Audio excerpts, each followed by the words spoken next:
Thank you આ સમય માટે ઈશ્વર પિતાનો આભાર માનું છું. સાથે સાથે સુવાર્તા પ્રચાર સમિતિનો પણ આભાર માનું છું કે મને ત્રીજી વાણીના મનન કરાવવાની તક આપી અને તમે બધા પણ એ મોટી સંખ્યામાં હાજર છો ત્યારે તમારો પણ આભાર માનું છું આ સમયના માટે. આવો ત્રીજી વાણીમાં જઈએ, પહેલાં પ્રાર્થના કરીએ. પ્રભુ, અમે તમારો આભાર માનીએ છીએ, તમારી સ્તુતિ કરીએ છીએ. પ્રભુ, આ ભલા શુક્રવારના દિવસ છે. પ્રભુજી, તમે જે ઉચ્ચારેલી વધસ્તંભ પરની જે વાણીઓ છે તે વિશે મનન કરવા અને પ્રભુ અમે અહીંયા આવ્યા છીએ ત્યારે પ્રભુ તમારા વચનો દ્વારા પ્રભુ તમે અમને ઉત્તેજન આપો, તમારા વચનના ખુલાસાઓ પ્રભુ તમે અમને આપો ને પ્રભુ તમારા વચનના આશીર્વાદ અમે મેળવીએ એવું પણ ખાસ કરીને માંગીએ છીએ. આ ત્રીજી વાણીનું મનન કરવા જઈ રહ્યા છે ત્યારે પણ મારી સાથેના પાસે રહેજો એવું માંગીએ છીએ. આટલી નબન વિનંતી તારના પ્રભુ કૃષ્ણના નામમાં માંગીએ છીએ. સાંભળો સ્વીકાર પિતા, આમીન. યોહાનની લખેલી સુવાર્તા તેનો 19મો અધ્યાય તેની 25થી 27મી કલમમાં આપણે જોઈએ તો આ ત્રીજી વાણી એ લખવામાં આવી છે. 25મી કલમથી આપણે જોઈએ તો ત્યાં લખવામાં આવ્યું છે, હવે ઈસુના વધસ્તંભની પાસે તેમની મા, તેમની માસી કેલોપાસની પત્ની મરિયમ તથા મગદલાની મરિયમ ઊભા રહેલા હતા. 25મી કલમમાં એ ત્યાં કોણ કોણ ઊભા છે એ બાબત લખવામાં આવી છે. સાથે સાથે આગળ પણ આપણે જોઈએ ત્યાં પણ લખવામાં આવ્યું છે કે તેથી જ્યારે ઈસુએ પોતાના માને તથા જેના પર પોતે પ્રેમ રાખતા હતા તે શિષ્યને પાસે ઊભા રહેલા જોયા.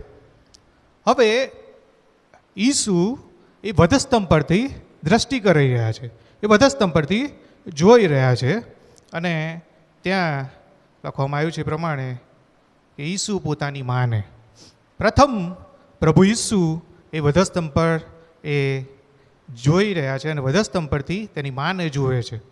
એ પહેલાં આપણે જોઈએ કે ઈસુ એ કઈ પરિસ્થિતિમાં અત્યારે વધસ્તંભ પર છે. પ્રભુ ઈસુને એ વધસ્તંભ પર જડાવવાની સજા આપવામાં આવી છે. પ્રભુ ઈસુને અત્યારે વધસ્તંભ પર જડી દેવામાં આવ્યા છે. પ્રભુ ઈસુના હાથમાં ખિલ્લા મારવામાં આવ્યા છે. પ્રભુ ઈસુના પગમાં ખિલ્લા મારવામાં આવ્યા છે. પ્રભુ ઈસુના માથે એ કાંટાનો મુંગટ મૂકવામાં આવ્યો છે. પ્રભુ ઈસુના શરીરને એ કોરડાથી વીંધી નાખવામાં આવ્યું છે અને પ્રભુ ઈસુનું શરીર અને તેમની જે અત્યારે હાલત છે એ ખૂબ જ પીડાદાયક અને દુઃખદાયક એ જગ્યા પર પ્રભુ ઈસુ છે. અને પ્રભુ ઈસુ એ વધસ્તંભ પરથી એ જોઈ રહ્યા છે કે એની મા દુઃખી છે. એ મરિયમ તરફ દ્રષ્ટિ કરે છે, તેની માતા તરફ, અને એ જોઈ રહ્યા છે કે એની માતા એ દુઃખી છે. એની માતા પણ તેને વધસ્તંભ પર પ્રભુ ઈસુને જડવામાં આવે છે ત્યારની જ ત્યાંને ત્યાં વધસ્તંભની બાજુમાં જ એ છે અને મરિયમ પણ એ દુઃખી છે. કદાચ ને મરિયમને એ 33 વર્ષ પહેલાં જે એ સિમિયોને ભવિષ્યવાણી કરી હતી એ યાદ આવતી હશે. મારી સાથે ખોલો લુક તેનો 7મો અધ્યાય, લુક તેનો 2જો અધ્યાય 34 ને 35મી કલમ. ત્યાં એક ગજબની વાત લખવામાં આવી છે અને ત્યાં લખવામાં આવ્યું છે, હું વાંચું છું, તમે સાંભળશો. સિમિયોન તેઓને આશીર્વાદ આપ્યો અને તેની મા મરિયમને કહ્યું કે જો આ બાળક ઇઝરાયલમાંના ઘણાના પડવા તથા પાછા ઉઠવા માટે તથા જેની વિરુદ્ધ વાંધા લેવામાં આવે તેની નિશાની રૂપ થવા માટે ઠરાવેલો છે. હા, અને તારા પોતાના જીવને તરવાર વીંધી નાખશે. આ બાબત એ મરિયમને કહેવામાં આવે છે કે તારા પોતાના જીવને એ તરવારથી વીંધી નાખવામાં આવશે. વાલા, ઈસુને એ ગુનેગાર તરીકે વધસ્તંભ પર જડાવવામાં આવે છે. ઈસુને એ વધસ્તંભ પરની સજા આપવામાં આવી છે અને મરિયમને ખબર છે કે મારો દીકરો ઈસુ એ વધસ્તંભ પર જ મરણ પામશે. અને એ દુઃખ સાથે એ મરિયમ એ ઈસુને જોઈ રહ્યા છે. અરે ઈસુ એ મરિયમ તરફ દ્રષ્ટિ કરે છે ત્યારે તેની માની આંખમાં તેને એ દુઃખ દેખાય છે. તેની માની એ પીડા અને યાતના એ જોઈ રહ્યા છે. ને જાણે કે કોઈ વ્યક્તિને તરવારથી વીંધવામાં આવે અને જે પીડા થાય છે એ પીડા એ જગ્યાએ તેને દેખાય છે. અને ઈસુ તેની માનું દુઃખ જાણી જાય છે. અને ત્યાં લખવામાં આવ્યું છે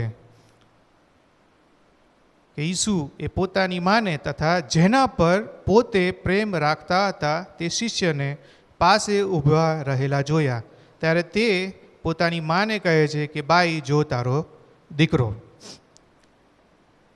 ઈસુ તેની માનું દુઃખ જાણે છે, ત્યારે એ બાબત એ જોઈને પોતે પણ પ્રભુ ઈસુ દુઃખી છે.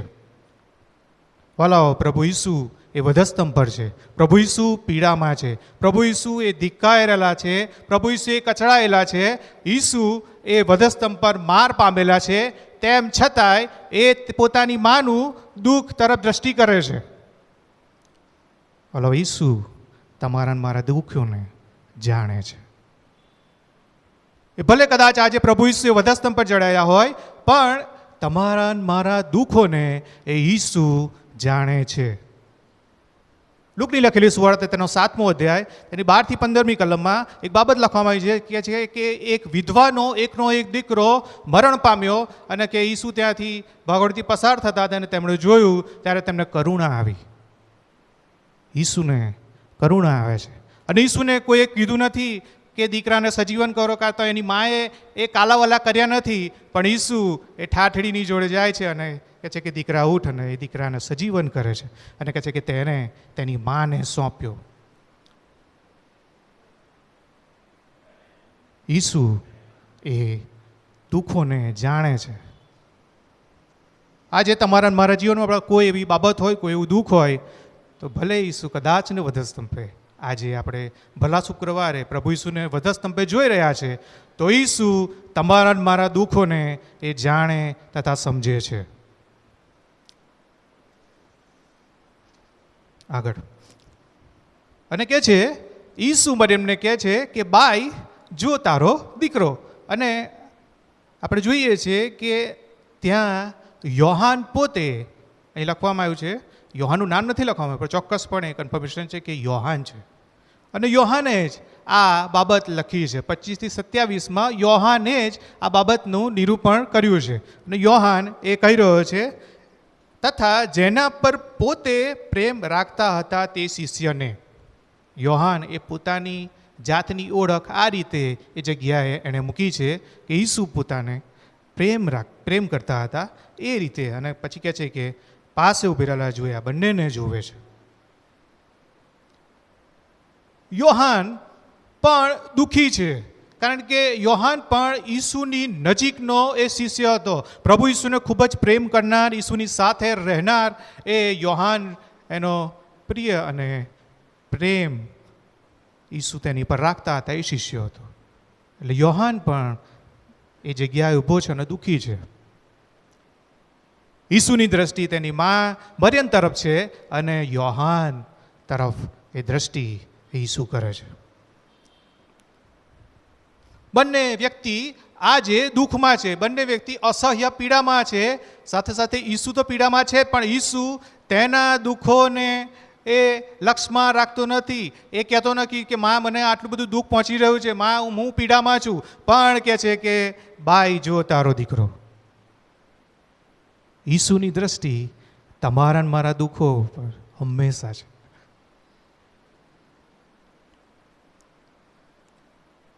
27મી કલમ. ત્યાર પછી તે શિષ્યને કહે છે કે જો તારી માં. હલો, ઈસુ એ કોઈને નિરાધાર મૂકી દેતો નથી.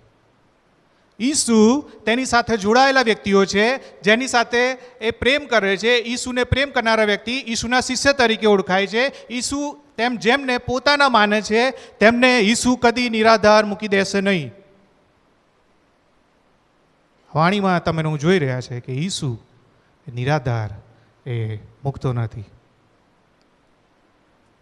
અને યોહાનને કહે છે, શિષ્યને કહે છે કે જો તારી માં.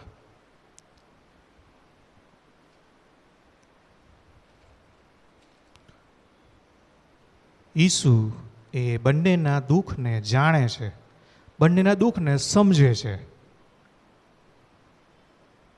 અને ઈસુ બંનેને નિરાધાર મૂકી દેતો નથી. આગળ મહત્વની વાત, તે જ ઘડીએ તે શિષ્ય તેમને પોતાને ઘેર તેડી ગયો. તે જ ઘડીએ યોહાન મરિયમને પોતાના ઘરે તેડી ગયો. ઈસુ હજુ વધસ્તંભ પર છે, ઈસુ વધસ્તંભ પર પીડા અને યાતના ભોગી રહ્યા છે. ઈસુનો હજુ પ્રાણ શરીરમાંથી ગયો નથી, પણ તેમ છતાં એ બંને એ જગ્યાએથી ચાલ્યા જાય છે. હલો, ઈસુએ સંબંધોનું સમાધાન કરે છે. ઈસુ પાસે એ સંબંધનું સમાધાન છે. તેઓ નિશ્ચિંતપણે ત્યાંથી ચાલ્યા છે, કારણ કે તેમને તેમના દુઃખનું, તેમને તેમની તકલીફનું, તેમને તેમની જે પીડા છે તેમનું સમાધાન મળી ગયું છે. અને તેથી જ બંને જણ એ ત્યાંથી જઈ રહ્યા છે. એ વધસ્તંભ પરનો ઈસુ આજે પણ તમારા મારા દુઃખોને એ જાણે છે. એ વધસ્તંભ પરનો ઈસુ આજે પણ તમારા મારા માટે એ ત્યાં જ ઊભો છે. હલો, ઈસુ એ તમારા દુઃખોને, આપણા દુઃખોને, આપણી તકલીફોને, આપણી મુશ્કેલીને, આપણી સમસ્યાઓને, આપણી પીડાને હંમેશા જાણે છે. અને ઈસુ પાસે સમાધાન છે. કેવળ ને કેવળ ઈસુ પાસે જ સમાધાન છે, કારણ કે કેવળ ને કેવળ ઈસુ જ એ વધસ્તંભ પર જડાયો છે. બીજું કોઈ એ તમારા મારા માટે એ વધસ્તંભ પર જડ્યું નથી. આજની વાણી તમને મને એ કહી રહી છે કે મને એટલે કે ઈસુને તમારા દુઃખોની દરકાર છે. આવો પ્રાર્થના કરીએ.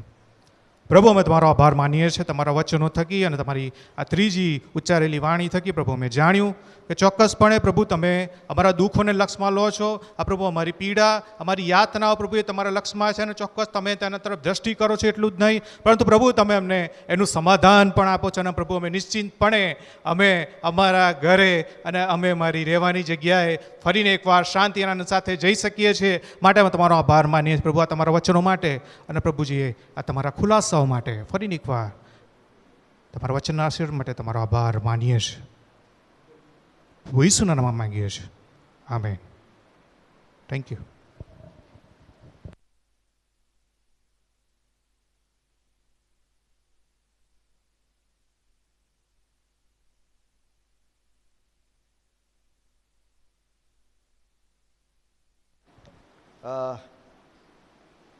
એ માતાના હૃદયની વેદનાને ઈસુ જાણે છે. યોહાનની હૃદયની વેદનાને ઈસુ જાણે છે. અને આજે એ જ ઈસુ એ તમારા અને મારા હૃદયની વેદના પણ જાણે છે. એની આગળ જ્યારે આપણે આવીએ છીએ અને એની આગળ જ્યારે આપણા હૃદયની વેદના ઠાલવીએ છીએ, ત્યારે ચોક્કસ એક ભાઈ તરીકે, એક મિત્ર તરીકે એ આપણને સહાય અને મદદ કરવાને માટે આજે પણ તૈયાર છે. હા, એ તમારા અને મારા હૃદયની વેદના જાણે છે. અને તેથી અત્યારે એક ગીત ગાવા માંગે છે, ગીત નંબર 398. અગર જો હોય માદો તો ઈસુને કે. તમારા અને મારા હૃદયના જે કંઈ પણ પ્રશ્નો હોય, દુઃખો હોય, એ આપણે ઈસુને કહીએ અને ઈસુ આપણને એમાં માર્ગ બતાવશે. અગર જો હોય માદો તું ઈસુને કે.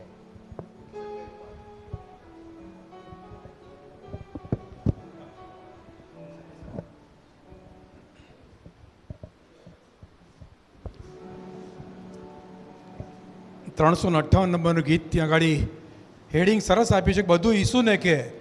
ને એના લેખક છે દાનિયેલ ડાયાભાઈ. કરમસદમાં એમનો જન્મ થયેલો અને એ રચયિતા બહુ સરસ બાબત કહે છે, અગર જો હોય માદો તું ઈસુને કે, ઈસુને કે. અગર જો હોય માદો તું ઈસુને કે, ઈસુને કે. હૃદય ભંગી થયો છે ઈસુને કે, ઈસુને કે. અગર જો હોય માદો તું પડ્યો સિર બોજ જો ભારી ઈસુને કે, ઈસુને કે. પડ્યો સિર બોજ જો ભારી ઈસુને કે, ઈસુને કે.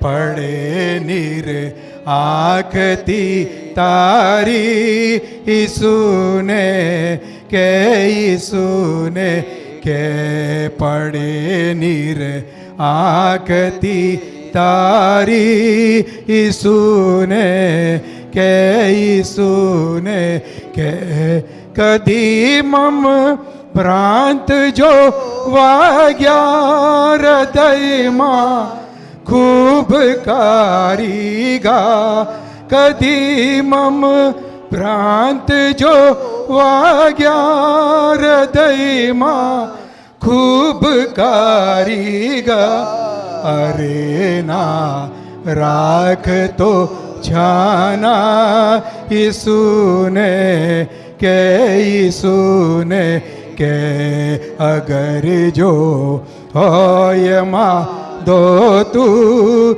ઈસુને કે ઈસુને કે ગરજ સૌ હોય તારી જે ઈસુને કે ઈસુને કે ગરજ સૌ હોય તારી જે ઈસુને કે ઈસુને કે ગમે તે હોય તારું જે ઈસુને કે ઈસુને કે અગર જો હોય માં દો તું ઈસુને કે ઈસુને કે હૃદય ભંગી થયો છે શું ઈસુને કે ઈસુને કે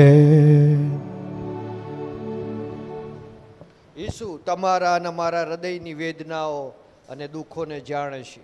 અને અત્યારે આપણે ચોથી વાણીમાં જવા માંગીએ છીએ. મારા દેવ તે મને કેમ મૂકી દીધો છે. પ્રથમ જે 3 વાણી છે એ મનુષ્ય સંબંધીની છે. ઈશ્વર તેઓને માફ કરવાનું કહે છે. એ લૂંટારાને કહે છે કે આજ તું પારદેશમાં હોઈશ. એ માતાને કહે છે કે માતા વિશે એ યોહાનને કહે છે કે બાય જો તારો દીકરો અને જો તારી માં. અને ચોથી વાણી એ પોતાના પિતાને કહે છે કે મારા દેવ તે મને કેમ મૂકી દીધો છે. એન્જલ બેન આર ક્રિશ્ચિયન એમને વિનંતી કરીશ કે આપણને આ ચોથી વાણીમાં મનન કરાવશે.